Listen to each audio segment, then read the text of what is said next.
సత్యదీక్ష ప్రచారకర్త Nallimilli Krishnababu, Prathipadu BJP నాయకులు సింగిలిదేవి సత్యరాజు ఆధ్వర్యంలో పలు గ్రామాల్లో గ్రామోత్సవం వైభవంగా నిర్వహించారు. కాకినాడ జిల్లా ప్రతిపాడు మండలం, ప్రతిపాడు, ధర్మవరం, ఏలూరు, ఏలేశ్వరం మండలం, పెద్దనాపల్లి, కిర్లంపూడి మండలం, జగపతి నగరం, సింహాద్రిపురం గ్రామాల్లో జరిగిన గ్రామోత్సవంలో సత్యస్వాములు, మహిళా భక్తురాళ్లు అధిక సంఖ్యలో పాల్గొని సత్యదేవుని సంకీర్తనలతో ప్రత్యేక పూజలు నిర్వహించారు. అలాగే సత్యదీక్ష విశిష్టతను ప్రజలందరికీ తెలియజేసిన ప్రచారకర్త నల్లిమిల్లి కృష్ణబాబుని సత్యస్వాములు ఘనంగా సన్మానించారు. ఈ సందర్భంగా నల్లిమిల్లి కృష్ణబాబు మాట్లాడుతూ, నవంబర్ 22వ తేదీన అన్నవరం రత్నగిరి కొండపై స్వామివారి మాలాధారణ చేసిన భక్తులకి ఉచితంగా సత్యనారాయణమూర్తి వ్రత పూజ, అనంతరం పడి పూజ, నవంబర్ 23వ తేదీ మాల వితరణ కార్యక్రమం జరుగుతుందని తెలియజేశారు.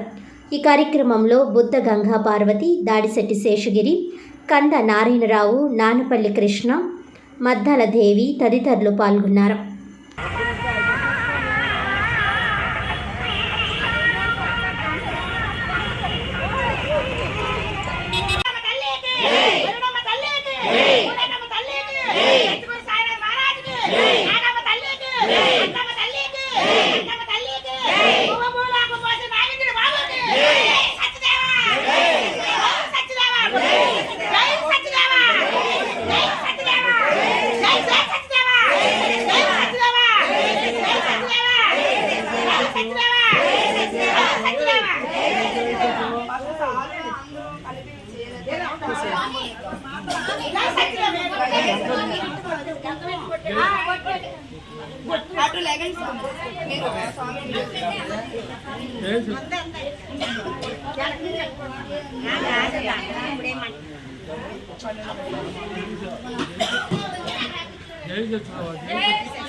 జై